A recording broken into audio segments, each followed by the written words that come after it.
ఎప్పుడైతే పిఠాపురం నుంచి పవన్ కళ్యాణ్ పోటీ చేస్తారంటూ ప్రకటన వెలువడిందో ఆయన స్వయంగా వెల్లడించారు. వెంటనే భరత్ సెటైర్లు వేయడం మొదలుపెట్టారు. సో పవన్ కళ్యాణ్ కు ఎంపీ భరత్ కౌంటర్ ఇస్తున్నారు. పవన్ కు పిఠాపురంలో కూడా చేదు అనుభవం తప్పదంటున్నారు భరత్. పొలిటికల్ ట్రాన్స్ఫర్ లో పిఠాపురం వచ్చారా అంటూ క్వశ్చన్ చేస్తున్నారు. చంద్రబాబు ఇండిపెండెంట్ ను నిలబెట్టి పవన్ ని ఓడగొడతారని చెప్తున్నారు. రాజమండ్రిలో ఇళ్ల పట్టాల పంపిణీలో పాల్గొన్న ఎంపీ భరత్ ఈ కామెంట్స్ చేశారు. నేను ఒకటే అడుగుతా ఉన్నానండి, ఇప్పుడు పవన్ కళ్యాణ్ గారు మరి ఈయనకి ట్రాన్స్ఫర్ అని అడుగుతా ఉన్నా.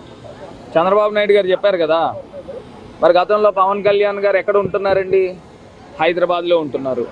ఆయన గతంలో పోటీ చేసింది వైజాగ్, ఇంకొకటి భీమవరము, ఇప్పుడేమో పిఠాపురము. మరి ఒక సీటైనా ఇంకేమన్నా పోటీ చేస్తూ ఉన్నారా? మరి వీళ్ళకి ట్రాన్స్ఫర్లు లేవా?